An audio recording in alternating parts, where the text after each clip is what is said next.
গাজর, পেঁয়াজ আর চিজটাকে গ্রেট করে আর কাঁচা লঙ্কা আর একটু লবণ দিয়ে মিশিয়ে নিলাম ভালো করে। আর এখানে বেসনের একটা ব্যাটার বানিয়ে রেখেছি।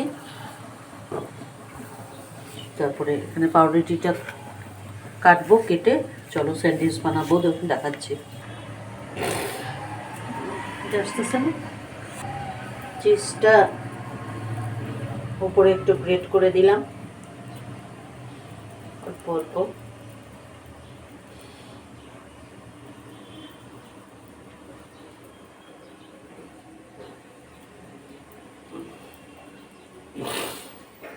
ব্যাস হয়ে গেছে, দিয়ে দিলাম। একটু ভাজা ভাজা হবে, পকোড়া টাইপের, তারপরে নামিয়ে দেব।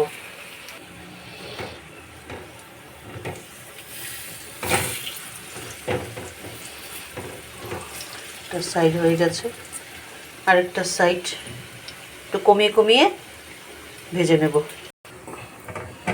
হয়ে গেল bread pakora, cheese bread pakora. তো আমাদের ব্রেকফাস্ট রেডি হয়ে গেল। যে এখানে দেখো চিজ ব্রেড পকোড়া। আজকে সকাল সকাল পকোড়া দিয়ে শুরু করব। এগ বয়েল, আর এখানে আছে ইমলি সস, আর এখানে মেয়ে বানাচ্ছে কফি। আর এখানে মা বসে গেছে। মা গুড মর্নিং বলবে না? হ্যাঁ বলো। হ্যাঁ, তো চলো আমরা ব্রেকফাস্ট করে নেই।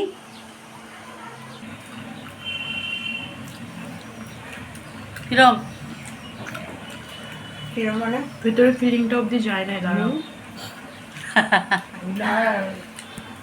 আমি দাঁতের জন্য খেতে পারি না।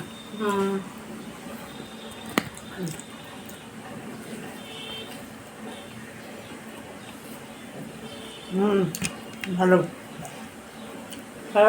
হুম তোমার নাতনি বানিয়েছে। ভালো তো, এখন তো নাতনিই খাওয়াইবো আর কি, আমি বসে বসে খাবো। চলো টাটা, আমরা ব্রেকফাস্ট সেরে নিলাম।